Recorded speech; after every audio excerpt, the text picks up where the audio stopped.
கிருபையே கிருபையே மாறாத நல்ல கிருபையே. ஆண்டவர் இயேசுவின் அன்பான நாமத்தில் பிதாவாகிய தேவனை வணங்கி மகிழ்கிறேன். தேவத்துவம் என்கின்ற தலைப்பு. தேவன் ஒருவரா அல்லது மூவரா? இதனுடைய தீர்வுதான் என்ன? நீங்கள் பார்த்து கொண்டிருந்தால் பல பேர் தேவன் ஒருவர் என்றும், இன்னும் சிலர் தேவன் மூவர் என்றும் பலவிதமான பதிவுகள் யூடியூப் மூலமாக நாம் பார்த்து கொண்டு இருக்கிறோம். சபைகளிலும் இது அதிகமாக போதிக்கப்படுவது இல்லை. அதனால் யூடியூப்பில் அதை பார்த்து சில பேர் இப்படியும் அப்படியுமாக புரிந்து கொள்ளுகிறார்கள்.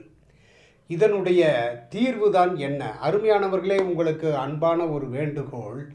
தயவு செய்து இதை முழுவதுமாக பார்க்க முடியாவிட்டால் ஒரு நாளைக்கு 10 நிமிடமாவது பாருங்கள். ஏறத்தாழ 35 நிமிடம் இருக்கும் என்று நான் நினைக்கிறேன்.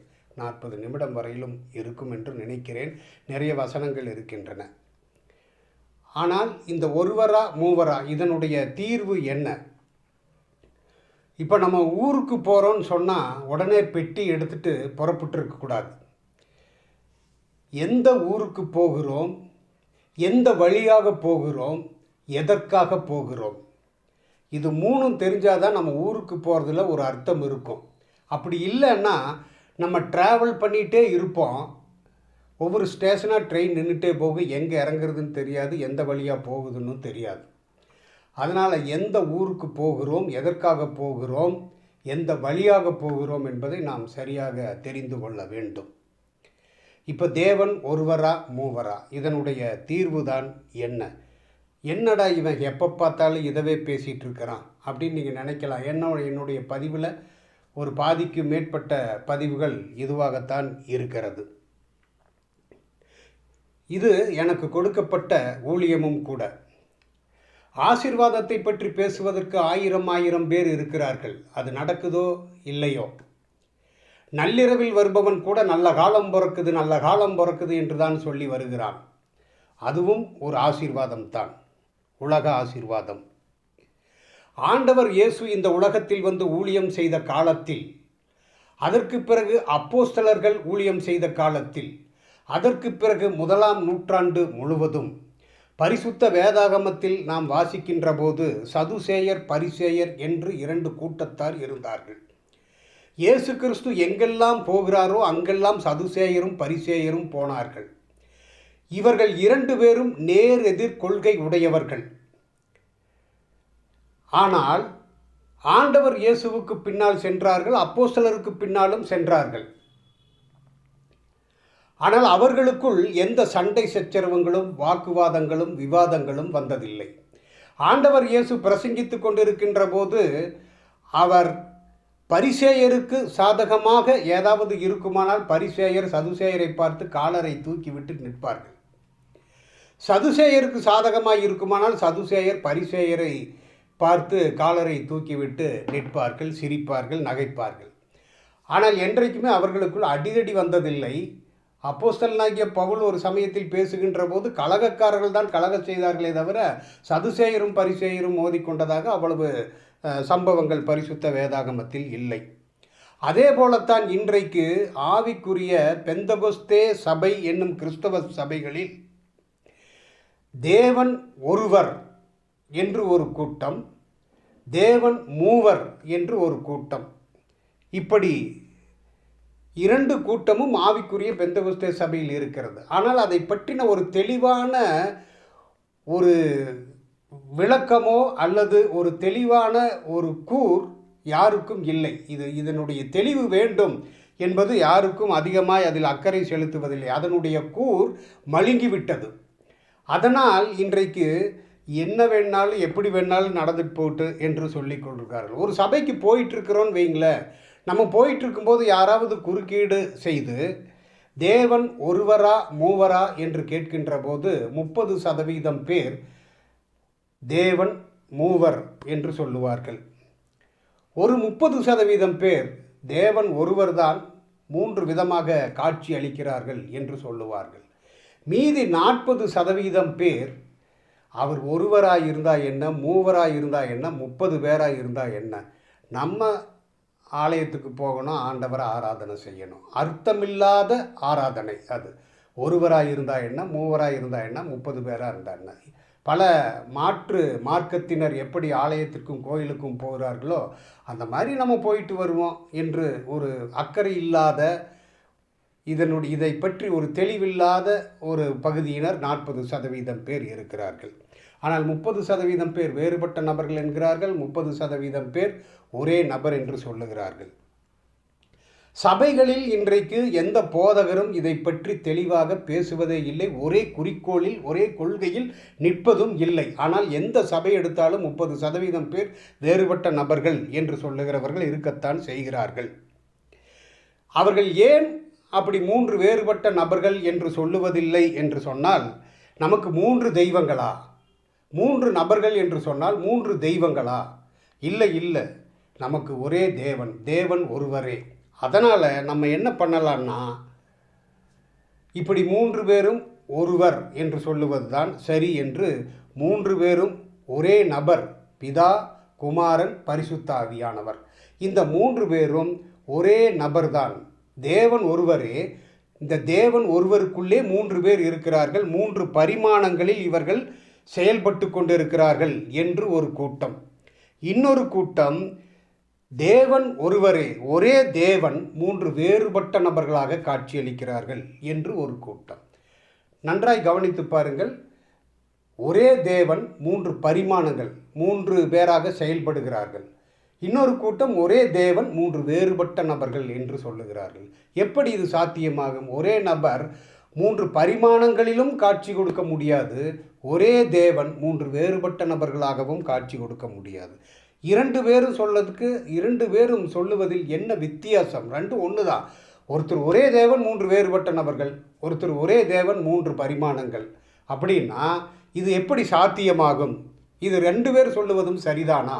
இதற்கு நாம் தெளிவு அடைய வேண்டுமென்றால், ஒரு விசுவாசியிடம் அல்லது புறமதத்தினரிடம் அல்லது ஒரு மிகப்பெரிய அறிவாளியிடம் அல்லது ஒரு அடிமுட்டாளிடம் பரிசுத்த வேதாகமத்தை கொடுத்து, இந்த பரிசுத்த வேதாகமத்தை வாசித்து நீங்கள் இதற்கு கொஞ்சம் விளக்கம் சொல்லுங்கள் என்று சொன்னால், அவர்களுக்கு கொஞ்சம் கால சமயம் கொடுத்தால் அவர்கள் வாசித்து விட்டு வருகிறார்கள் என்று வைத்துக்கொண்டால், அவர்களிடத்தில் போய் நாம் தேவன் ஒருவரா மூவரா என்று கேட்டால் அவர்கள் சொல்லுவார்கள் தேவன் மூவர் என்றுதான் சொல்லுவார்கள். ஒரே தேவன் 3 பரிமாணங்களாக செயல்படுகிறார் என்பதில் எந்த விதமான அர்த்தமும் இல்லை. ஆனால் தேவன் 3 பேர் தான் என்று சொல்லுவார்கள். ஆனால் எந்த தலையீடும், போதகர்களுடைய எந்த தலையீடும் இருக்கக்கூடாது.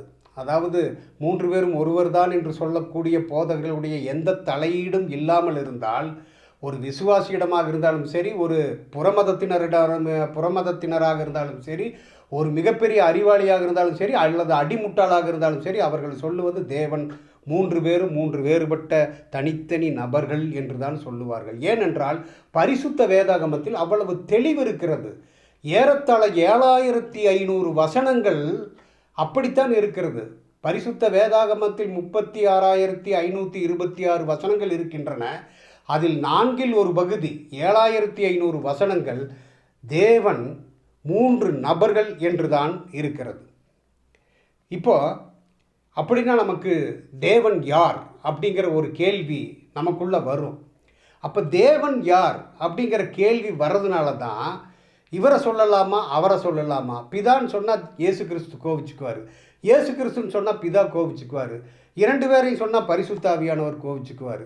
அதனால் நம்ம என்ன பண்ணுறோன்னா, ஒரே தேவன், பிதா, குமாரன், பரிசுத்தாவின்னு சொல்லிட்டு பிரச்சனையே இல்லையேன்னு சொல்லிட்டு ஒரு கூட்டம் அதை இயக்குவது யார் என்று தெரியவில்லை. இப்படி ஆவிக்குரிய பெந்தகோஸ்தே சபைக்குள்ளே இப்படி இன்னைக்கு நிறைய பேர் இப்படித்தான் உபதேசித்து கொண்டு இருக்கிறார்கள்.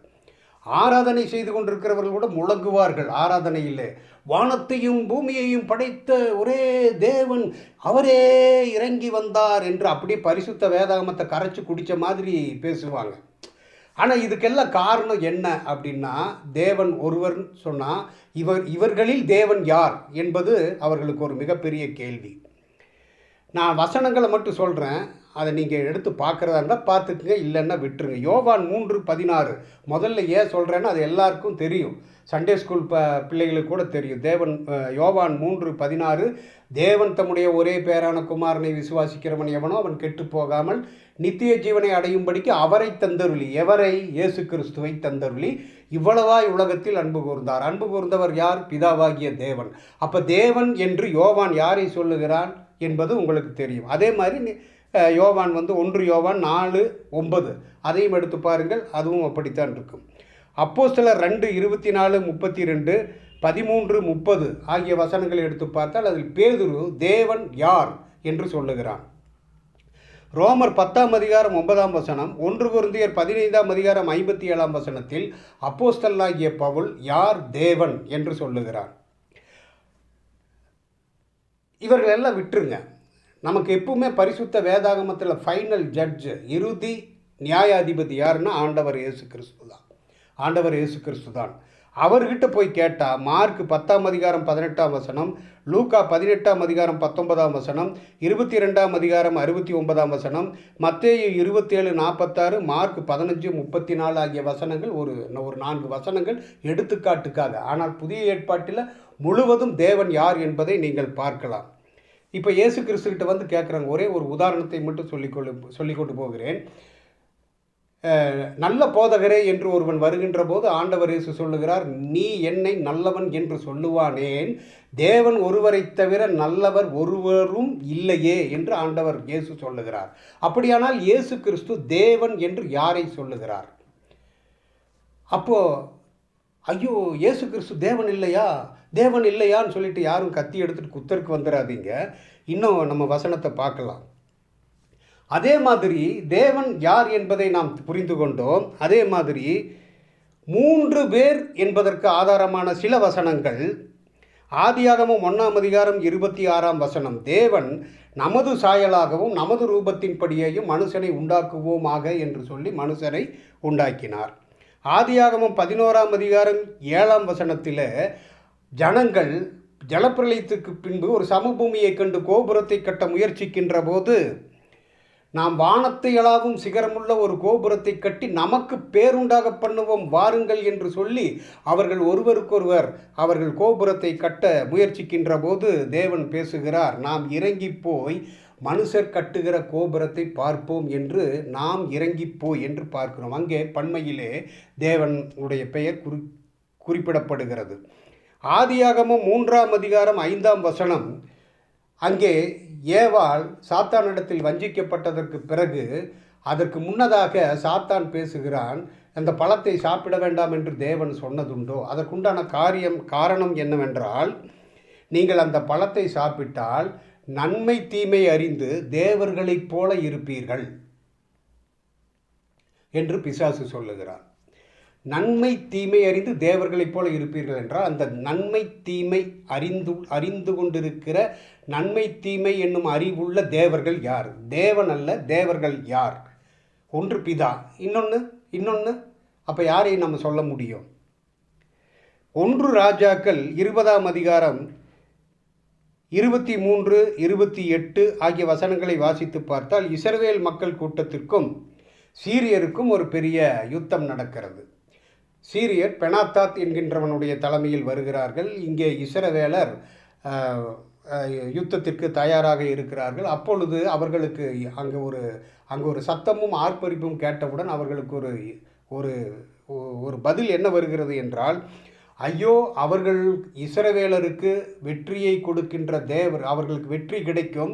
ஏனென்றால் அவர்களுடைய தேவர்கள் மலை தேவர்கள், அவர்களுக்கு ஜெயத்தை கட்டளையிடுவார் என்று நாம் அங்கே பார்க்கிறோம். அப்படியானால் சீரியர் இஸ்ரவேலருக்கு வெற்றியை கொடுக்கின்ற தேவர்கள் மலைத்தேவர்கள் என்று சொல்லுகிறார்களே, மலைத்தேவர்கள் என்று சொல்லி அங்கே ஒரு சான்றிதழை கொடுக்கிறார்களே, அந்த மலைத்தேவர்கள் யார்? இஸ்ரவேல் கூட்டத்திற்கு, இஸ்ரவேல் மக்கள் கூட்டத்திற்கு வெற்றியை தருகின்ற அந்த மலைத்தேவர்கள் யார்? ஒன்று பிதா, இன்னொன்று அதுக்கப்புறம் இன்னொன்று, நீங்கள் வேறு யாரையாவது போட முடியுமா? சரி, உங்களுக்கு போடுறதா இருந்தால் நீங்கள் யாரை போட்டுக்கிறீங்களோ போட்டுக்குங்க, அது உங்களுடைய தீர்மானத்திற்கு விடப்படுகிறது. 1 சாமுவேல் 4ஆம் அதிகாரம் 7-8 வசனங்கள். பெலிஸ்தருக்கும் இஸ்ரவேலருக்கும் யுத்தம். அப்போ இஸ்ரவேலர் உடன்படிக்கை பெட்டியை கொண்டு வந்தவுடன் அங்கே ஆர்ப்பரிப்பும் ஆரவாரமும் கேட்கிறது. பெலிஸ்தர் அங்கே என்ன ஆரவாரம் கேட்கிறது என்றால், அங்கே இஸ்ரவேலர் ஆர்ப்பரிப்போடு நிற்கிறார்கள் என்று சொல்லுகின்ற போது, ஐயோ, அங்கே தேவன் வந்து விட்டார். உடன்படிக்கை பெட்டி கொண்டு வந்தவுடன் அவர்கள் அந்த பெட்டியை பார்த்து சொல்லுகிறார்கள், அங்கே தேவன் வந்து விட்டார்.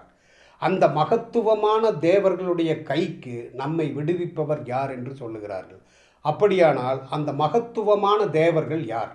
ஒன்று பிதா, மற்றவர்கள் யாரை குறிப்பிட விரும்புகிறீர்கள்?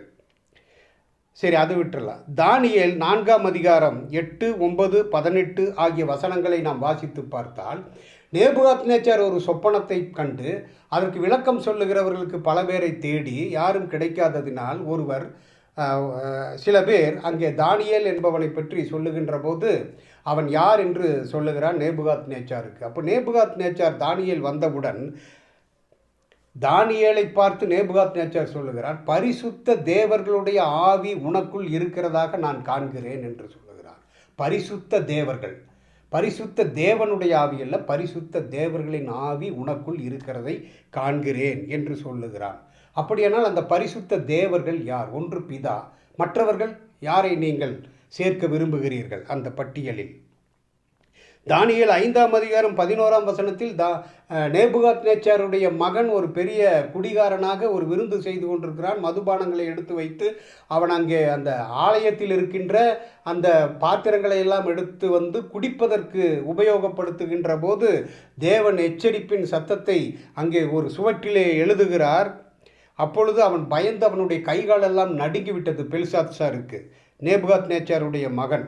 அப்பொழுது நேபுகாத்நேச்சாருடைய மனைவி வீட்டிலிருந்து ஆள் அனுப்பி சொல்லுகிறாள். இதற்கு என்ன அர்த்தம் என்று அவன் கேட்கின்ற போது யாரும் விளக்கம் சொல்ல முடியவில்லை என்று மிகவும் வருத்தத்தோடும் பயத்தோடும் இருக்கின்ற போது நேபுகாத்நேச்சாருடைய மனைவி தன்னுடைய மகனுக்கு சொல்லுகிறான், உங்களுடைய தகப்பனுடைய காலகட்டத்தில் பரிசுத்த தேவர்களுடைய ஆவியை பெற்றிருந்த தானியேல் என்பவன் ஒருவன் இருக்கிறான், அவனை அழைத்தால் அவன் விளக்கம் சொல்லுவான் என்று. அப்படியானால் நேபுகாத்நேச்சாருடைய மனைவியும் மகனும் சொல்லுகிறார்கள். 5ஆம் அதிகாரம் 11ஆம் வசனத்தில் வாசித்து பார்த்தால் தெரியும், தானியேலை பார்த்து பரிசுத்த தேவர்களுடைய ஆவியை பெற்றவன் என்று சொல்லுகிறார். அந்த பரிசுத்த தேவர்கள் யார்? இப்படி இந்த வசனங்கள் எல்லாம், இதெல்லாம் கொஞ்சம் தான் கொடுத்துருக்கேன், டைம் அதிகமாகுங்கிறதுனால கொஞ்சமாக கொடுத்துருக்கேன்.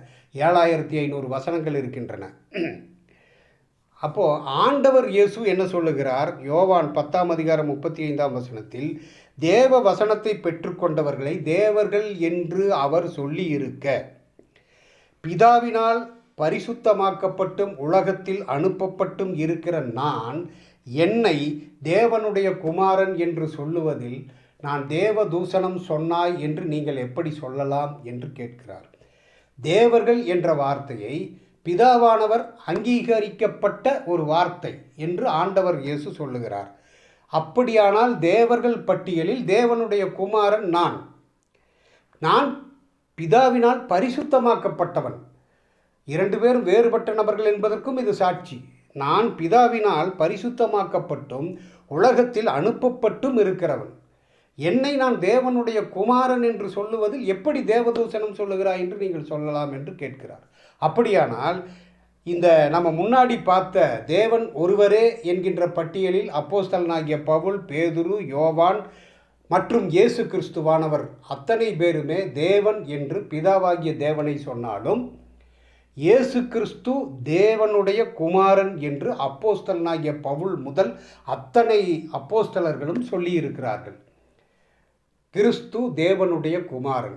அப்போஸ்தலர் 9ஆம் அதிகாரத்தில் நீங்கள் வாசித்து பார்த்தால், ரட்சிக்கப்பட்டவுடன் கிறிஸ்து அப்போஸ்தலனாகிய பவுலை சந்தித்தவுடன் அனனியா வந்து ஜெபம் பண்ணினதற்கு பிறகு அவன் தாமதமின்றி கிறிஸ்து தேவனுடைய குமாரன் என்றுதான் 3 வருடம் பிரசங்கம் செய்கிறான். தேவனுடைய குமாரன் என்று. ஆகவே கிறிஸ்து தேவனுடைய குமாரன், இயேசு கிறிஸ்து தேவனுடைய குமாரன். அப்படியானால் இயேசு கிறிஸ்து தேவன் இல்லையா? அப்படிங்கிற ஒரு பயமும் உங்களுக்கும் வேண்டாம், எனக்கும் இல்லை. எனக்கு எப்பவுமே இருக்காது. ஏன்னா பரிசுத்த வேதாகமத்தின் வசனத்தில் ஒரு வசனத்தை கூட நான் மாற்றி பேசுவதில்லை, பேசினதும் இல்லை. நீங்கள் என்னோடய யூடியூப்பில் நீங்கள் வேணால் பார்த்துக்கலாம். இப்போ நம்ம தெரிந்து கொள்ள வேண்டிய அல்லது பரிசுத்த வேதாகமம் நமக்கு கற்றுக் கொடுத்திருக்கிற உண்மை என்னவென்றால், தேவன் ஒருவரே.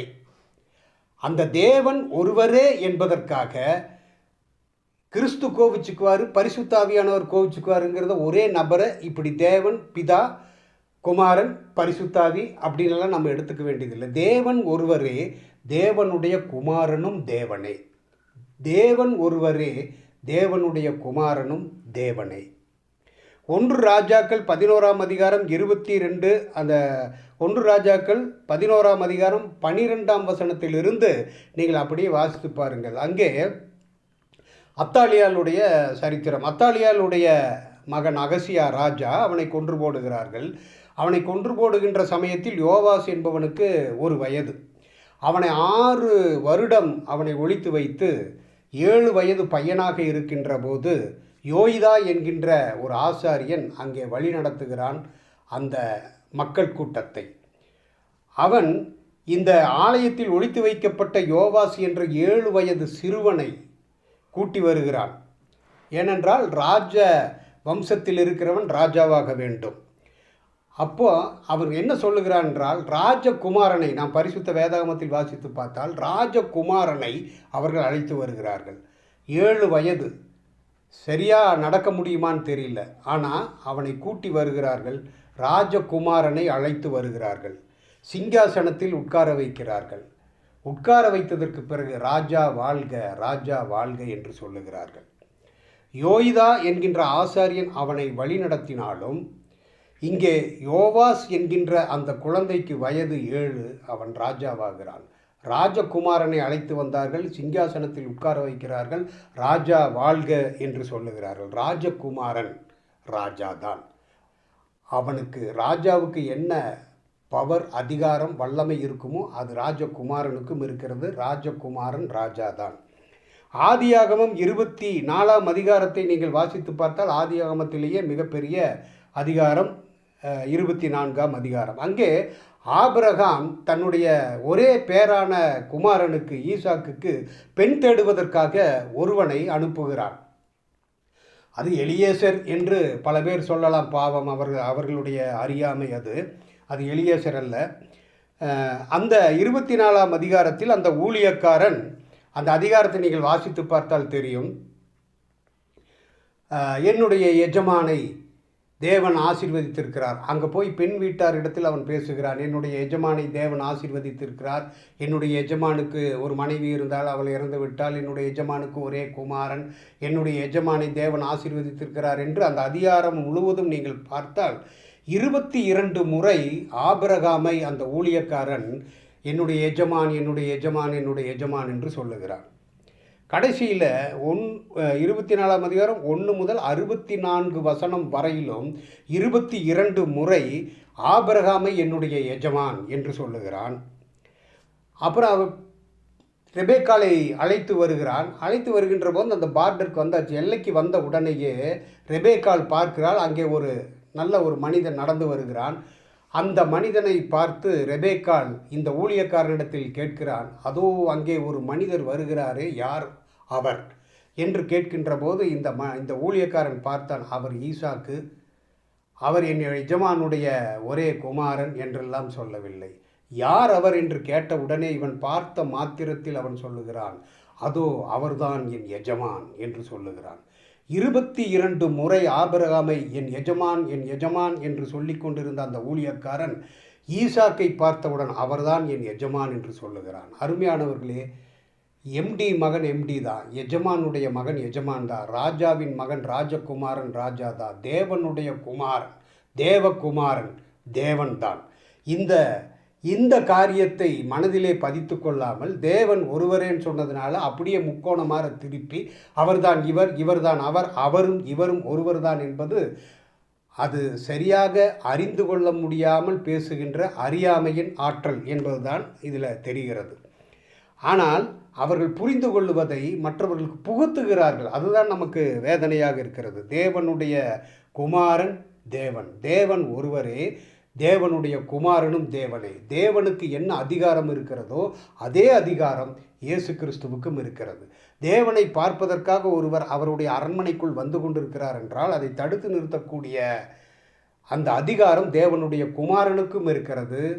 அவரை உள்ளே விடுவதற்கும் தேவனுடைய குமாரனுக்கு அதிகாரம் இருக்கிறது. ஆகவே தேவன் ஒருவரே, தேவனுடைய குமாரனும் ஒருவரே, தேவனுடைய குமாரனும் தேவனே.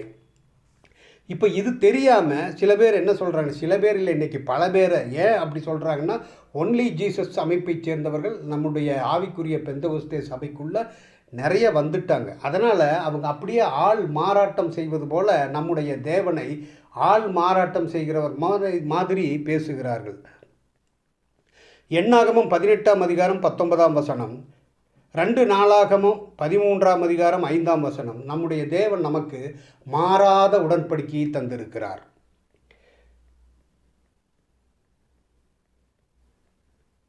சங்கீதம் 148:6, நம்முடைய தேவன் நமக்கு மாறாத பிரமாணத்தை கொடுத்திருக்கிறார். ரோமர் 11ஆம் அதிகாரம் 29ஆம் வசனம், தேவனுடைய கிருபை வரங்கள் மாறாதவைகள். எபிரேயர் 6ஆம் அதிகாரம் 17ஆம் வசனம், தேவன் தமது ஆலோசனையின் மாறாத நிச்சயத்தை நமக்கு பரிபூரணமாய் காண்பித்தார். எபிரேயர் 6ஆம் அதிகாரம் 18ஆம் வசனம், 2 மாறாத விசேஷங்களினால் நமக்கு ஆறுதல் கொடுக்கிறவர் தேவன். நான் சுருக்கமாக சொல்லுகிறேன், வசனம் பெருசு, எடுத்து வாசிச்சிருந்தால் லேட்டாகும். சங்கீதம் 102:27, அதைவே எபிரேயர் 1ஆம் அதிகாரம் 12ஆம் வசனத்தில் பார்க்கிறோம். சங்கீதம் 102:27, நீரோ மாறாதவராய் இருக்கிறீர், உமது ஆண்டுகள் முடிந்து போவதில்லை. ஆகவே இங்கே நம்ம தெரிஞ்சுக்கிறது என்ன, தேவன் நமக்கு மாறாத உடன்படிக்கை கொடுத்திருக்கிறார், மாறாத பிரமாணத்தை கொடுத்திருக்கிறார், மாறாத கிருபை வரங்களை கொடுத்திருக்கிறார், மாறாத நிச்சயத்தை கொடுத்திருக்கிறார், மாறாத விசேஷங்களினால் நமக்கு ஆறுதல் கொடுத்திருக்கிறார். அது மட்டுமல்ல, தேவன் மாறாதவராகவும் இருக்கிறார். நீரோ மாறாதவராய் இருக்கிறீர். அப்படியானால் மாறாத உடன்படிக்கை கொடுக்கின்ற இத்தனை காரியங்களையும் மாறாத உடன்படிக்கை, மாறாத பிரமாணத்தை நமக்கு கொடுக்கிறவர் அவர் மட்டும் எப்படி டக்கு டக்கு டடக்கு டடக்குன்னு மாறிக்குவாரா? அப்போ இது நம்ம பேசும்போதே நமக்கு ஒரு தெளிவு வேணுமில்ல, நம்ம பேசுகிறது சரியா, மற்றவர்கள் அந்த பக்கம் போய் சிரிப்பாங்களே அப்படிங்கிற ஒரு யோசனை நமக்கு வேணுமில்ல. அதனால் நம்ம வசனத்தில் என்ன பேசணும்னா அதில் ஒரு தெளிவு இருக்கணும், வசனம் மாறாததாக இருக்கணும். மல்கியா 3:6, நான் கர்த்தர், நான் மாறாதவர். இது தேவனே சொல்கிறாரு, வேறு யார் சொல்கிறது? தேவனே சொல்கிறார், நான் கர்த்தர், நான் மாறாதவர். நேற்று நான் பிதாவாக இருந்தேன், இன்றைக்கி இயேசு கிறிஸ்துவாக இருக்கிறேன், நாளைக்கு பரிசுத்தாவியானவராக இருப்பேன். அப்படி நான் மாறுறவர் இல்லை, நான் கர்த்தர், நான் மாறாதவர். எப்படி வானத்தையும் பூமியையும் வார்த்தையினால் படைக்கின்ற போது நான் அதிகாரமுள்ளவராய் இருந்தேனோ அதே அதிகாரமுள்ளவராய் இருக்கிற நான் கர்த்தர், நான் மாறாதவர் என்று தேவன் சொல்லுகிறார். அவரை போய் அப்படி பிதாவாகவும் குமாரனாகவும் பரிசுத்தாவியானவரும் மாற்றுவது என்பது சரியான அறிவின் குறைவு என்றுதான் நாம் சொல்லலாம். எபிரேயர் 13ஆம் அதிகாரம் 8ஆம் வசனம், இயேசு கிறிஸ்து நேற்றும் இன்றும் என்றும் மாறாதவராயிருக்கிறார். நேற்று பிதா, இன்னைக்கு கிறிஸ்து, நாளைக்கு பரிசுத்தாவியானவர். அப்படி இல்லை, நேற்றும் இன்றும் என்றும் மாறாதவராய் இருக்கிறார். நீதிமொழிகள் 8:22-30 வரையிலும் வாசித்து பாருங்கள். கொலோசியர் 1:16 எடுத்து பாருங்கள்.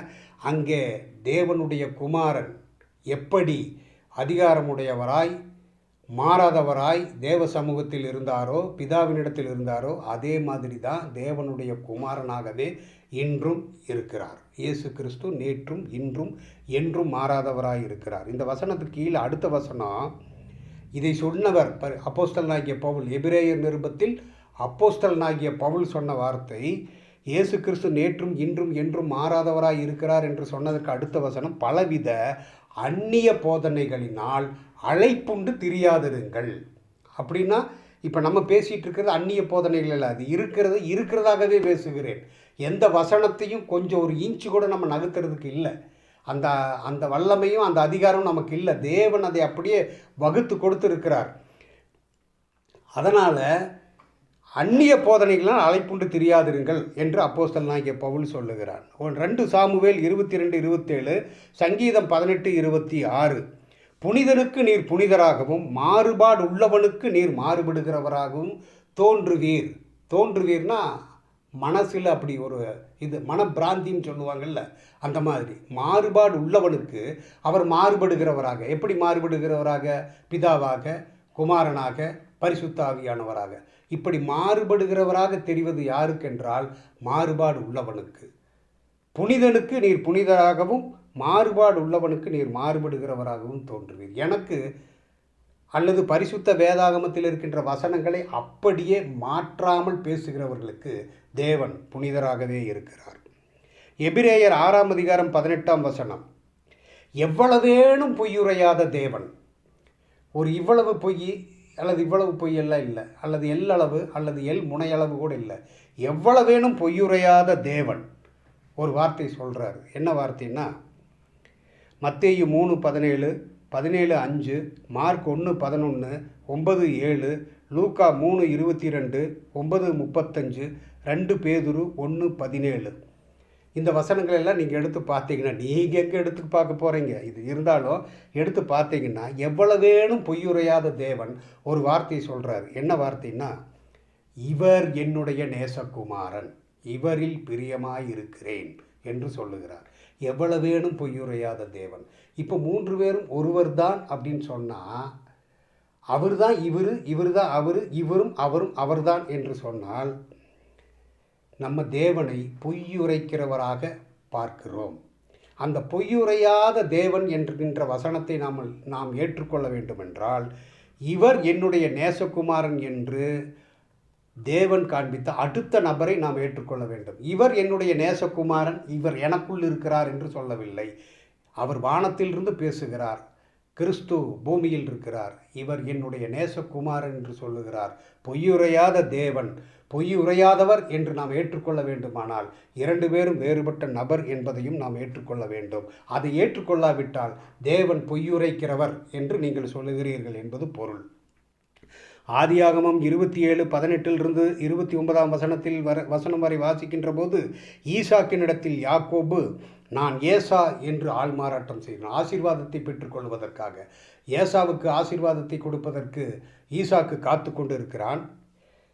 ஏசாவுக்கு ஆசீர்வாதத்தை கொடுப்பதற்கு ஈசாக்கு காத்து கொண்டிருக்கின்ற போது தன்னுடைய தாயினுடைய ஆலோசனையை கேட்டு யாக்கோபு ஈசாக்கினிடத்தில் வந்து பேசுகிறான். நான் ஏசா வந்திருக்கிறேன் என்று சொல்லுகிறான். ஆள் மாறாட்டம் செய்கிறான். அது மிகப்பெரிய பாவமாக பரிசுத்த வேதாகமம் நமக்கு எடுத்து காட்டுகிறது. ஏனென்றால் ஆள் மாறாட்டம் செய்கிறான், ஆள் மாறாட்டம் செய்திருக்கிறான் யாக்கோபு. அது மிகப்பெரிய பாவம். அதற்கு தேவன் அதை தீர்ப்பதற்கு என்ன வகை கையாளுகிறார் என்றால், அவன் மிகப்பெரிய பயத்திலேயே, ஆள் மாறாட்டம் செய்ததற்கு பிறகு மிகப்பெரிய பயத்திலேயே அவன் இருக்கிறான். வாழ்க்கையில் சந்தோஷமும் இல்லை, சமாதானமும் இல்லை. இப்போ ஆசீர்வாதங்களை பெற்று வந்து கொண்டிருக்கிறான். ஆனாலும் கூடவே அச்சம், திகில், வியாகுலம் எல்லாமே இருக்கிறது. ஏனென்றால் ஏசாவை பற்றின ஒரு பயம். எதற்காக என்றால் ஆள் மாறாட்டம் செய்ததினால். இப்பொழுது தேவ சமூகத்தில் இருந்து கதறுகிறான், விடிய விடிய போராடுகிறான். அப்பொழுது தேவன் சொல்லுகிறார், தேவன் கேட்கிறார் யாக்கோபின் இடத்தில், உன் பேர் என்ன? அதை கேட்க வேண்டிய அவசியம் இல்லை. ஆபிரகாமே என்று சொன்னவர், பல பேரை பெயர் சொல்லி அழைக்கிறவர், பராக்கிரமசாலியே என்று அழைக்கிறவர், யாக்கோபே என்று அழைத்திருக்கலாம். ஆனால் எதற்காக உன் பேர் என்ன, உன் பேர் என்ன என்று ஏன் கேட்கிறார் என்றால், ஏற்கனவே அவன் ஏசா என்று சொல்லியிருக்கிறான். இப்பொழுது அவன் வாயினாலே அறிக்கை செய்ய வேண்டும். உன் பேர் என்ன? நான் யாக்கோபு என்று சொல்லுகிறான். அப்படியானால் அந்த பதில் அவனுடைய வாயினாலேயே அவன் அறிக்கையிட்டதற்கு பிறகு அவனுக்கு நிறைவான ஒரு ஆசீர்வாதமும் ஒரு பயமின்மையும் சந்தோஷமும் சமாதானமும் கிடைத்தது. ஆள் மாறாட்டம் செய்வதை பரிசுத்த வேதாகமம் பாவம் என்று கருதுமேயானால், பிதாவாகிய தேவன் எப்படி குமாரனாக பரிசுத்தாவியானவராக ஆள் மாறாட்டம் செய்கிறவராக நாம் பார்க்க முடியும்? நமக்கே பயமாக இருக்கிறது. தேவன் தான், கிறிஸ்து தான், பரிசுத்தாவியானவர் தான். இவங்கெல்லாம் பேசுகிற வசனங்கள்லாம் பார்த்தீங்கன்னா ஆச்சரியமாக இருக்கும். என்னென்னா, என்னை கண்டவன் பிதாவை கண்டான். அவர் தான் இவர் தான் இவர். அப்படியானால் என்னை கண்டவன் பிதாவை கண்டான், நான் தான் பிதா என்று சொல்லவில்லை, என்னை கண்டவன் பிதாவை கண்டான் என்று இயேசு கிறிஸ்து சொல்லியிருக்கிறார். அதனால் அவர் தான் இவருன்னு சொன்னால், ஆதியாகமம் 33ஆம் அதிகாரம் 10ஆம் வசனத்தில் யாக்கோபு ஏசாவை பார்த்தவுடன் சொல்லுகிறான், உன்னுடைய முகத்தை கண்டது தேவனுடைய முகத்தை கண்டது போல் இருக்கிறது. அப்போ நம்ம பேச முடியுமா? யாக்கோபு சொன்ன மாதிரி நம்ம பேச முடியுமா? ஏசாதான் தேவன், தேவன் தான் ஏசா என்று நாம் பேச முடியுமா? முடியாது. அதே மாதிரி யோவான் 10ஆம் அதிகாரம் 30ஆம் வசனம் ஒரு பதிவு பார்த்தேன். ஒரு பிரபலமானவர், நானும் பிதாவும் ஒன்றாயிருக்கிறோம். ஒன்று தான், அவ்வளோதான் அப்படின்னு சொன்னாங்க. அப்படியேனா நிறைய வசனங்கள் இருக்குங்க, நிறைய 7500 வசனம் இருக்குது. நான் எல்லாம் குறித்து வச்சுருக்கேன். நானும் பிதாவும் ஒன்றாயிருக்கிறோம் அப்படின்னா பிதாவும் இயேசு கிறிஸ்துவும் ஒன்று என்றால் 1 கொரிந்தியர் 3ஆம் அதிகாரம் 8ஆம் வசனம், நான் நட்டேன் அப்பல்லோ நீர்பாய்ச்சினான் தேவனை விளையச் செய்தார், இங்கே நடுகிறவனும் நீர்பாய்ச்சிறவனும் ஒன்றாயிருக்கிறார்கள். அப்போ அப்போஸ்தலனாகிய பவுல் தான் அப்பல்லோ, அப்பல்லோ தான் அப்போஸ்தலனாகிய பவுல்னு சொல்ல முடியுமா? அது மாதிரி நிறைய வசனங்கள் இருக்கின்றன. ஒவ்வொன்றும் உதாரணத்துக்கு கொடுக்குறேன். இவர்கள் பேசுவது, நான் ஒன்று தான் சொல்லுகிறவர் பேசுவது. 1 தீமோத்தேயு 3:16, தேவன் மாம்சத்தில் வெளிப்பட்டார். அவர் தான் இவர் தான் அவர், தேவனே இறங்கி வந்தார். தேவன் மாம்சத்தில் வெளிப்பட்டார் அப்படின்னா தேவன் ஒருவர் தான், தேவனுடைய குமாரன் தேவன் தான். அதை கிறிஸ்து தேவன் என்று பல பேர் சொல்லி இருக்கிறார்கள். அதில் இதுக்கு முன்னாடி பதிவில் போட்டிருக்கு. அதெல்லாம் நீங்கள் இயேசு கிறிஸ்து தேவன் என்று சங்கீதக்காரன் கூட சொல்லியிருக்கான் 45ஆம் அதிகாரத்தில், சங்கீதம் 45ஆம் அதிகாரத்தில். அது மாதிரி தேவன் மாம்சத்தில் வெளிப்பட்டாருங்கிறது மட்டும் மண்டையில் ஒரே நபருங்கிறது மண்டையில் ஏற்றுனதுனால தான் அது மட்டும் அவங்களுக்கு தெரியுது. ஆனால் 1 யோவான் 3:8 பிசாசின் கிரியைகளை அழிக்கும்படிக்கு தேவனுடைய குமாரன் வெளிப்பட்டார். அது தெரியாது அவங்களுக்கு.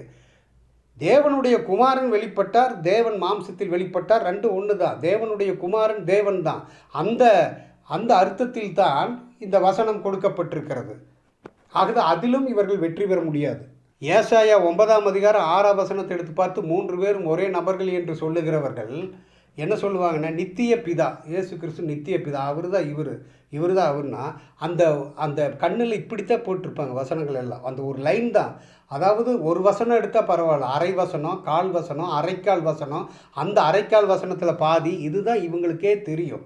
முழு வசனத்தை பார்க்கவே மாட்டாங்க. தேவன் நானும் பிதாவும் ஒன்றாயிருக்கிறோம்னு சொன்ன வசனம் கூட, அந்த அதிகாரம் கூட முழுவதுமாக பார்த்தா அதுக்கு முன்னாடி இருக்கிறதெல்லாம் பார்த்தா அது ஒரு முட்டாள் கூட தெரிஞ்சுக்குவான், வேறுபட்ட நபர்கள் அப்படி இருக்குது. ஆனால் இவர்கள் ஏதோ ஒரு காரணத்துக்காக இந்த மாதிரி வசனங்கள் எல்லாம் எடுத்துகிட்டு வந்துடுவாங்க. ஏசாயா 9:6 நித்திய பிதா என்று சொல்லுகின்ற வசனம் முதல் ஆரம்பிக்கும் போதே நமக்கு ஒரு பாலகன் பிறந்தார் அப்படின்னு தான் ஆரம்பிக்குது. அப்போ மத்தேயு 5ஆம் அதிகாரத்தில் நம்முடைய பாலகன் இயேசு கிறிஸ்து என்ன சொன்னார் தெரியுமான்னு யாரும் பிரசங்கம் பண்ண மாட்டாங்க. நான் ஆதியும் அந்தமுமாய் இருக்கிறேன், நான் அல்பாவும் ஒமேகாவுமாய் இருக்கிறேன், நான் ஆம் என்றும் ஆமென்றும் இருக்கிறேன் என்று சொல்லுகின்ற அந்த இயேசு கிறிஸ்துவனுடைய வார்த்தையை அடித்தளமிட்டு அஸ்திபாரம் மாதிரி கொடுக்கப்பட்டது தான் இந்த தீர்க்கதரிசியின் வசனம். அதுக்காக நித்திய பிதா அப்படிங்கிறதுனால இயேசு கிறிஸ்து நித்திய பிதான்னு நம்ம எடுத்துக்க முடியாது. நமக்கு ஒரு பாலகன் பிறந்தார், நமக்கு ஒரு குமாரன் கொடுக்கப்பட்டார் அப்படின்னா அந்த கொடுக்கப்பட்டவர் ஒருவர், கொடுத்தவர் ஒருவர். இதெல்லாம் நம்ம மண்டையில் கிளியராக ஒன்றுமே மண்டை காலியாக்கிட்டு நம்ம பரிசுத்த வேதாகமத்தை படித்தா எல்லா வசனமும் நமக்கு தெளிவாக தெரியும். அப்போ இந்த உபதேசம் எங்கே ஆரம்பிக்குதுன்னா இது சண்டே ஸ்கூல்லையே ஆரம்பிக்குது. குழந்தைங்க இந்த சண்டே ஸ்கூல் குழந்தைங்க அப்படியே பேசிட்டு கொஞ்சம் ஏஜுக்கு விவரம் தெரிஞ்சு வரும்போது இயேசு கிறிஸ்து ஞானஸ்நானத்தை பற்றி அவர்கள் படிக்கின்ற போது இயேசு கிறிஸ்து ஞானஸ்நானம் எடுத்து கரையிலே நிற்கிறார், வானத்திலிருந்து பிதா பேசுகிறார், இவர் என்னுடைய நேசகுமாரன் என்று. பரிசுத்தாவியானவர் ரூபம் கொண்டு வருகிறார். அப்போ 3 பேரும் 3 வேறுபட்ட நபர்கள் தானே அப்படின்னு அந்த சண்டே ஸ்கூலில் படிக்கிற அந்த பிள்ளைகள் கேட்டால் கூட அப்போவே இந்த சண்டே ஸ்கூல் சண்டே ஸ்கூல் நடத்துகிறவர் அப்போவே குழந்தைகளுக்கு ஒரு பெரிய ஒரு அம்புலிமாமா கதையை பேசிடுவாங்க. அம்புலிமாமா கதைன்னா 1950 1980 வரையிலும் பிறந்தவங்களுக்கு தெரியும் அம்புலிமாமா கதை என்னன்ட்டு. நிலவில் பாட்டி வடை சுட்டுட்டு இருக்குது, இந்த மாதிரி கதைகள்லாம். அந்த மாதிரி கதைகளை அந்த சண்டே கிளாஸில் பூத்திடுவாங்க. ஏன் பூத்திடுவாங்கன்னா அவங்க மண்டையை அப்போவே கழுவிடுவாங்க அந்த அப்படி சொல்லி கொண்டிருக்கிற போதகர்கள். அதனால் ரொம்ப நம்ம தெளிவாக பரிசுத்த வேதாகமத்தில் தெளிவாக இருக்கணும். ஆராதனை நடத்துகிறவர்கள் கூட வானத்தையும் பூமியையும் படைத்த நம்முடைய தேவன் அப்படியே இறங்கினார் அப்படிம்பாங்க. அப்போ அவங்களுக்கும் அந்த மண்டையில் அதுதான் ஏறி இருக்குது. காரணம் என்னவென்றால் எல்லா சபைகளிலும் மேக்சிமம் 90% ஒரு போதகர்கள் எல்லா 90% சபையில் போதகர்கள் இப்படித்தான் இதில் தான் இருக்கிறார்கள் என்று தெரிகிறது.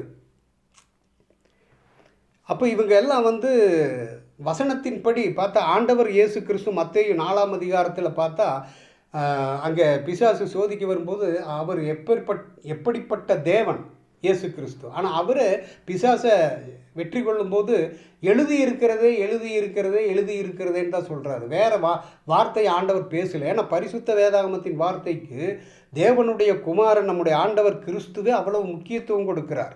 அப்போஸ்தலனாகிய பவுல் கலாத்தியர் 1ஆம் அதிகாரம் 8ஆம் வசனத்தில் எழுதுகிறான், எழுதியிருக்கிற சுவிசேஷத்தை அல்லாமல் நானாவது வானத்திலிருந்து வருகின்ற தூதனாவது வேறொரு சுவிசேஷத்தை பிரசங்கித்தால் அவன் சபிக்கப்பட்டவன். எழுதியிருக்கிற நாங்கள் பிரசங்கிக்கிற என்று சொல்லுகிறான் அப்போஸ்தலனாகிய பவுல். அப்படின்னா அதை விட்டுட்டு வேறு கட்டுக்கதைகள் எதுக்கு நமக்கு தேவை? பைபிளில் இருக்கிறத நம்ம பேசிட்டு போக வேண்டியது தானே. என்ன அதனால் பிரச்சனை? இயேசு கிறிஸ்துவுக்கு ஏதாவது இகழ்வு இருக்குதா?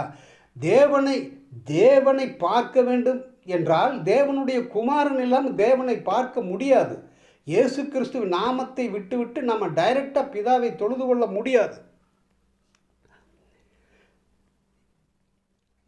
இதெல்லாம் பார்க்கும்போது இவர்கள் சொல்லுகின்ற அந்த உதாரணங்கள் எல்லாம் பார்க்கும்போது நீதிமொழிகள் 26ஆம் அதிகாரம் 7ஆம் வசனம் தான் நமக்கு ஞாபகம் வருகிறது. நொண்டியின் கால்கள் குந்தி குந்தி நடக்கும், மூடருடைய வாயிலிருந்து பிறக்கும் உவமை சொல்லும் அதுபோலவே குந்தும். ஆக்சுவலாக அதுபோலவே இருக்கும்னு சொல்லியிருக்கணும், ஆனால் அதுபோலவே குந்தும்னா என்னென்னா, பெரிய ஐஸ் கட்டி வாயில் வச்சா எப்படி பேச முடியாமல் திணறுவாங்களோ அது மாதிரி இருக்குமாம்மா இவங்க சொல்கிற அந்த உவமைகள் எல்லாம். நம்ம யோசித்து பார்க்கணும். யாத்திராகமம், ஆதியாகமம், யாத்திராகமம், லேவியராகமம், எண்ணாகமம் போன்ற புத்தகங்கள், தாவீதினுடைய அந்த ராஜ்யபாரத்தின் இது எசேக்கியாவின் காலத்தில் நடந்தது. இதெல்லாம் பார்க்கும்போது எசேக்கியாவின் காலத்தில் ஒரே நேரத்தில் ஒரு இரவில் 185,000 பேரை தேவன் வார்த்தையினால் வீழ்த்துகிறார். தாவீது சங்காரத்தூதன் தாவீதின் காலத்தில் அந்த ஒரு சூழ்நிலையில் பல பேரை மறிக்கிறார். யாத்திராகமத்தில் நீங்கள் பார்க்கும்போது மோசே நீ மலையில் ஏறி வா, நம்ம இப்போ மலையில் நிற்கிறோம், நம்ம இங்கே நிற்கிற மலையில் எவனாவது மலையின் அடிவாரத்தை தொட்டால் கூட அவன் செத்துருவான் அப்படிங்கிறாரு தேவன். அப்படின்னா அவ்வளவு வல்லமையுள்ள தேவன். மலையில் நிற்கிறாரு, மலையின் அடிவாரத்தை தொட்டவன் கூட செத்தான், அதனால் எவனையும் தொட வேண்டான்னு சொல்கிறாரு தேவன் மோசே கிட்ட. மோசே அப்படிப்பட்ட வார்த்தையை சொல்லிட்டு தான் மலையில் ஏறுற. அப்படி அப்போது இப்படிப்பட்ட அதிகாரமுள்ள இப்படிப்பட்ட வல்லமையுள்ள தேவன் அப்படியே வல்லமையை குறைச்சி அப்படியே இறங்கி இந்த உலகத்துக்கு அடுத்தவங்கிட்ட அடி வாங்கி காரி துப்புறாங்க, தலையில் குட்டுறாங்க, அந்த முட்கிரீடத்தை வச்சு அமுத்துறாங்க, சிலுவையை தூக்கி சுமடா அப்படின்னு சொல்கிறாங்க. அவர் சிலுவையை சுமந்துட்டு போகிறாரு, திடீர்னு முடியலன்னு கீழே விழுகிறாரு. ஏயா பிதாவை ஒரு கணம் நீங்கள் யோசித்து பாருங்கள். பழைய ஏற்பாட்டில் பிதாவாகிய தேவனை நீங்கள் சிந்திச்சுட்டு இப்படியெல்லாம் சிந்திக்கிறதுக்கு உங்களுக்கு எப்படி தைரியம் வருகிறது அப்படிங்கிறத நீங்களே கொஞ்சம் யோசனை பண்ணி பாருங்கள். எவ்வளவு பெரிய தேவன், மகத்துவமான தேவன் இல்லையா அவர்? அவர் மனிதர்கள் அடிக்க முடியுமா, தொட முடியுமா? மலையை தொட்டாலே செத்துருவேன்னு சொல்கிறவர் அவர் இங்கே நாடகம் ஆடுவாரா? நான் தான் கிறிஸ்துன்னு சொல்லிட்டு. ஏன் அவருக்கு வேறு வழி தெரியலையா? உலகத்தவே ஒரு நொடியில் அழிச்சிருவார். அப்படிப்பட்ட தேவன் இங்கே கிறிஸ்துவாக நாடகம் ஆடின மாதிரி இந்த கற்பனைகளெல்லாம் நீங்கள் நினச்சி பாருங்களேன். உங்களுக்கு பேசுறதுக்கே மனசு வராது. நீங்கள் பிரசங்கம் பண்ணிவிட்டு சர்ச்சுக்கு வீட்டுக்கு போனீங்கன்னா வீட்டில் சாப்பிடும்போது பரிமாறுறவங்க கூட நம்ம முகத்தை பார்த்தா நமக்கு கஷ்டமாக இருக்கும். அதனால் இப்படிப்பட்ட இந்த உவமைகள், குந்தி நடக்கிற உவமைகள் எல்லாம் கொஞ்சம் விட்டுட்டு பரிசுத்த வேதாகமத்தில் இருக்கிற வசனத்தவே எடுத்து பேசுங்க. அப்படியானால் இன்றைக்கும் அது நடந்துகிட்ருக்குது. இப்போ கேள்வி பதில் நிகழ்ச்சியில் தேவன் ஒருவரா 3 பேரா அப்படிங்கிறதுக்கு தேவன் ஒருவர் தான் 3 பரிமாணங்களில் காட்சி அளிக்கிறாருன்னு சொல்கிறவங்க சில பேரை கூப்பிட்டு ஒரு கேள்வி பதில் மாதிரி நடத்துவாங்க. அதில் நடத்தும்போது இவங்க சொல்கிற வசனமெல்லாம் பார்த்தா நமக்கு கேட்டால் நமக்கு ஒரே ஆச்சரியமாகவும் நகைச்சுவையாகவும் வேடிக்கையாகவும் இருக்கும். அப்படிப்பட்ட பதில்களை அவங்க சொல்லுவாங்க. அப்போ கேள்வி கேட்குறவனுக்கு அறிவில்லாமல் போகல, கேள்வி கேட்குறவங்களுக்கு நல்ல அறிவு தான் இருக்குது. ஆனால் அந்த கேள்வி கேட்குறவர்கள் யாராக இருப்பாங்கன்னா அப்பாவிகளாக இருப்பாங்க, இல்லைன்னா ஆமாசாமின்னு சொல்கிறவங்களாக இருப்பாங்க, இல்லைன்னா அவங்களுடைய உறவினர்களாக இருப்பாங்க, இல்லைன்னா அவங்கக்கிட்ட ஊதியம் வாங்குகிறவர்களாக இருப்பாங்க. அப்போ அவங்க எப்படி எதிர்த்து பேச முடியும்? அப்படி பேசிட்டு அந்த தேவன் ஒருவர் தான் 3 பரிமாணங்கள்னு அந்த நிகழ்ச்சியை முடிச்சிருவாங்க. ஏதோ ஒரு வசனத்தை சொல்லிட்டு நானும் பிதாவும் ஒன்றாக இருக்கிறோம், என்னை கண்டவன் பிதாவை கண்டான்னு சொல்லிட்டு நிகழ்ச்சி முடிச்சிருவாங்க. எங்கிட்ட மாட்டணும் அவங்கெல்லாம் நேருக்கு நேர் உபதேசம், நேருக்கு நேர் விவாதம், நேரடி ஒளிபரப்பு பண்ணும்போது ஏசி ரூமில் நடந்தால் கூட அவங்களுக்கெல்லாம் வேத்துரும். அந்த மாதிரி கேள்விக்கணைகள் தொடுக்கப்படும். பரிசுத்த வேதாகமத்தில் அப்படிப்பட்ட வசனங்கள் இருக்கின்றன. இப்போ இதுக்கு தீர்வு என்ன? ஒருவர் யூடியூப்பில் தேவன் ஒருவர் தான், பெரிய பெரிய பிரபலங்கள் 50,000 பேரை கூட்டத்தை சேர்த்தக்கூடிய வல்லமை மிக்கவர்கள் எல்லாம் இன்றைக்கி எல்லோரும் பேசிகிட்டு இருக்கிறது தேவன் ஒருவர் தான் 3 பரிமாணங்கள். சில பேர் தேவன் ஒருவர் 3 வேறுபட்ட நபர்கள். இது தேவன் 3 வேறுபட்ட நபர்கள்னு பேசுகிறவங்க குறைவாகத்தான் இருக்காங்க. ஆனால் இது அதிகமாகிடுச்சு. பேரறிஞர் அண்ணா ஒரு கூட்டத்தில் டெல்லியில் பேசினார். காகங்கள் அதிகமாக இருக்கிறது என்பதற்காக காகத்தை தேசிய பறவை என்று சொல்லிவிட முடியாது. மயில்தான் தேசிய பறவை. ஏனென்றால் அது எதற்காக சொல்லுகிறார் என்றால், இந்திய ஆட்சி மொழியாக்கணும், இந்தி தான் பேசுகிறவங்க தான் இந்தியாவில் அதிகமாக இருக்கிறாங்க என்று சொல்லுகின்ற போது அதுக்கு சொல்லுகிறார், இந்தி பேசுகிறவர்கள் அதிகமாக இருக்கிறார்கள் என்பதற்காக இந்தி தேசிய மொழி ஆகிவிடாது. காகம் அதிகமாக இருக்கிறது, அதற்காக காகத்தை தேசிய பறவையாக்கிவிட முடியுமான்னு கேள்வி கேட்குறாரு. அது மாதிரி இன்றைக்கி அதிகமான பேர் அப்படித்தான் வந்துட்டாங்க. அதாவது 3 பேர் ஒருவர் தான் சொல்லக்கூடிய அளவுக்கு வந்துட்டாங்க. அப்போ இதுக்கு தீர்வு என்னென்னா, நேருக்கு நேர் விவாதம், நேரடி ஒளிபரப்பு. இப்போ என்னை மாதிரி பரிசுத்த வேதாகமத்தில் இருக்கிற வசனத்தை இருக்கிறதுன்னு பேசி 3 வேறுபட்ட தனித்தனி நபர்கள்னு பேசுகின்றவர்கள் யாராவது யூடியூப்பில் இன்னும் இருப்பார்கள் என்றால் அவர்களிடத்தில் 3 ஒருவர் தான் சொல்லுவாங்க. நேருக்கு நேர் விவாதம், நேரடி ஒளிபரப்பு. அப்போ தான் அது சரி வரும். இல்லைன்னா கூட எடிட்டிங் பண்ணி எதாவது பண்ணுறதுக்கு வாய்ப்பு இருக்குது. ஆனால் இந்த மாதிரி நேருக்கு நேர் விவாதம், நேரடி ஒளிபரப்பு தான் இதற்கு தீர்வு. நீங்கள் எப்படிப்பட்ட பெரிய நபர்களாக இருந்தாலும் சரி, எவ்வளோ பெரிய கூட்டத்தை சேர்க்கிறவங்களாக இருந்தாலும் சரி, எனக்கும் வயசு 67, என்னை மாதிரி நிறைய பேர் யூடியூப்பில் பேசிகிட்டு இருக்காங்க. இதற்கு தீர்வு வேண்டுமென்றால் நேருக்கு நேர் விவாதம், நேரடி ஒளிபரப்பு செய்தால்தான். ஆனால் பரிசுத்த வேதாகமத்தின் வசனங்களை எடுத்துக்கொண்டு இது நடக்க வேண்டும். ஒரு சபையில் ஒரு போதகர்கிட்ட போய் விசுவாசிகள் 4 பேர் போனால் போதும். இந்த சபையில் சபையில் இருக்கிற போதகர்கள், இதை மாதிரி பேசிகிட்டு இருக்கிற போதகர்கள்கிட்ட ஒரு 4 பேர், அதாவது அந்த 4 பேர் வசனத்திலையும் தேர்ச்சி பெற்றவர்களாக இருக்கணும், வசதியிலையும் தேர்ச்சி பெற்றவங்களாக இருக்கணும். அப்படிப்பட்டவர்கள் இல்லைன்னா, வசதியில் தேர்ச்சி இல்லைன்னா வசனத்தில் மட்டும் தேர்ச்சி பெற்றவங்களாக இருந்தால் போய் அவங்க போதகர்கள்கிட்ட கேட்க முடியாது. எனக்கு நிறைய வேலை இருக்குது, கொஞ்சம் போய் வேலை பாருன்னு சொல்லிடுவார். அதனால் 4 பேர் வசனத்திலும் தேர்ச்சி பெற்றவர்கள், வசதியிலும் தேர்ச்சி பெற்றவர்கள் 4 பேர் போய், இப்படி ஒருத்தன் கிறுக்கன் பேசிகிட்டு இருக்கிறான், விவாதத்துக்கு கூட கூப்பிடுறான், அவங்ககிட்ட நான் விவாதத்துக்கு போகணும். அதனால் தேவன் ஒருவர் தான் 3 பரிமாணங்களில் செயல்படுகிறார் அப்படிங்கிறதுக்கு நீங்கள் சொல்லுங்கள், வாங்க நாங்கள் சில கேள்விகளை கேட்குறோம், நீங்கள் உட்காந்து பதில் சொல்லுங்கன்னு சொல்லி நீங்கள் உங்களுடைய சபை போதகரை கூப்பிட்டு அந்த விவாதத்துக்கு உட்கார வைத்து விட்டால் நீங்கள் தான் வாழ்க்கையில் வெற்றியாளர்கள். நீங்கள் எப்படியாவது உட்கார வைத்து அதற்கு விவாதத்துக்கு நீங்கள் தயாராக்குங்கள் உங்கள் போதகரை. இப்படி சொல்லி கொண்டிருக்கிற போதகரை, 3 பேரும் ஒருவர் என்று சொல்லி கொண்டிருக்கிற போதகரை. இப்போ நானும் கேட்குற, இந்த கமெண்ட்டில் வந்துட்டு அரை வசனம், கால் வசனம், அரைக்கால் வசனத்தெல்லாம் எடுத்துகிட்டு பேசுகிறத விட்டுட்டு, நீங்கள் இப்போ நான் சொல்கிறது தீர்வுனா என்னென்னா, ஒருவரா மூவராங்கிறது சரியான தீர்வுனா, அவங்க இப்போ எனக்கு வந்தது நான் போட்டு போகிறேன், இன்னொருத்தர் அவருக்கு 3 ஒருவர் தான் சொல்கிறவங்க போட்டு போகிறாங்க, அதெல்லாம் இல்லை.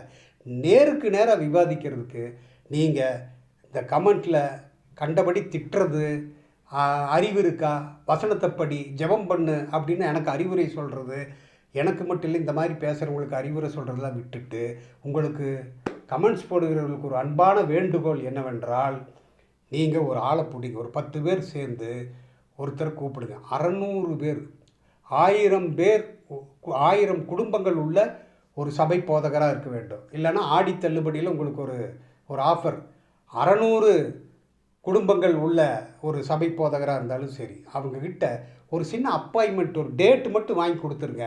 அவங்க சென்னையில் இருந்தாலும், இப்போ நான் கோயம்புத்தூரில் இருக்கேன், அவங்க சென்னையில் இருந்தாலும் நான் போய் அவங்கக்கிட்ட நேருக்கு நேர் விவாதம், நேரடி ஒளிபரப்பு.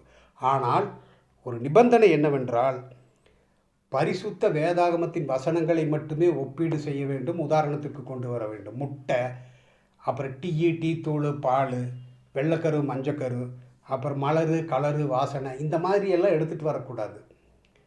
நல்ல தெளிவான ஒரு நபர், ஒரு 600 பேர், அதாவது எதுக்கு 600 பேர்னு சொல்கிறேன், ஏன் ஒரு சாதாரண பாஸ்டர் அல்லது சாதாரண விசுவாசி அதுக்கெல்லாம் இல்லை. அவர்கள் பிரபலமானவர்கள், குட்டுப்பட்டாலும் மோதிர கையால் குட்டுப்படணும்னு சொல்லுவாங்க. அதனால் பெரியவங்க கிட்ட நம்ம குட்டு வாங்கணும், பெரியவங்க கிட்ட நம்ம தோற்று போகணும், இல்லைன்னா ஜெயிக்கணும்.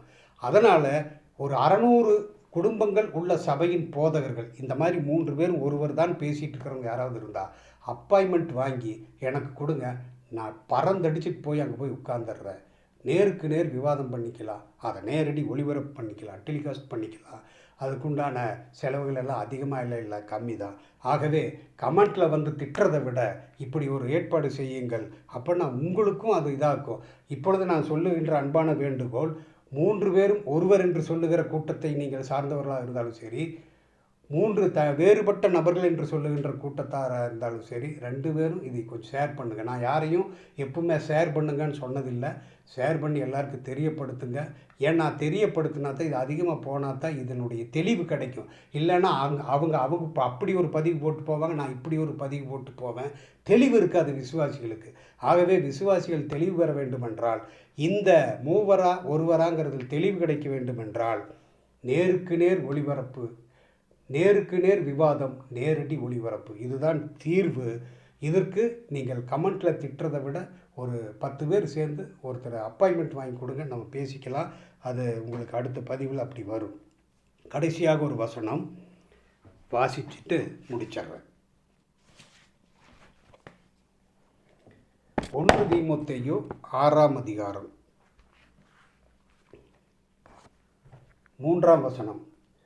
ஒருவன் நம்முடைய கர்த்தராகிய இயேசு கிறிஸ்துவின் ஆரோக்கியமான வசனங்களையும் தேவ பக்திக்கேற்ற உபதேசங்களையும், கட்டுக்கதைகள் அல்ல, தேவ பக்திக்கேற்ற உபதேசங்களையும் ஒப்புக்கொள்ளாமல் வேற்றுமையான உபதேசங்களை போதிக்கிறவனானால், அதாவது பரிசுத்த வேதாகமத்தில் எழுதி இருக்கின்ற வசனங்களை விட்டுவிட்டு அதை ஒப்புக்கொள்ளாமல், அந்த உண்மையான வசனங்களை, கர்த்தராகிய இயேசு கிறிஸ்துவின் ஆரோக்கியமான வசனங்களையும் தேவ பக்திக்கேற்ற உபதேசங்களையும் ஒப்புக்கொள்ளாமல் வேற்றுமையான உபதேசங்களை போதிக்கிறவன் ஆனால், வேற்றுமையான உபதேசம்னா கட்டுக்கதை, முட்டை, பால் இந்த மாதிரி இருக்கிறதெல்லாம் கொண்டு வர்றது தான் வேற்றுமையான உபதேசங்கள்.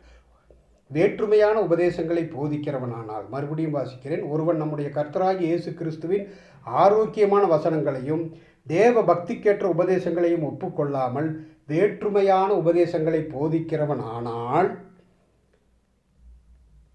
4ஆம் வசனம் வாசிக்கிறதுக்கு எனக்கு மனசு வரமாட்டேங்குது, நீங்களே வாசிச்சுக்குங்க. விவாதத்துக்கு வருகிறவர்களுக்கும் அதை தெரியப்படுத்துங்க. ஆண்டவர் நம்மை ஆசீர்வதிப்பாராக. ஆமென்.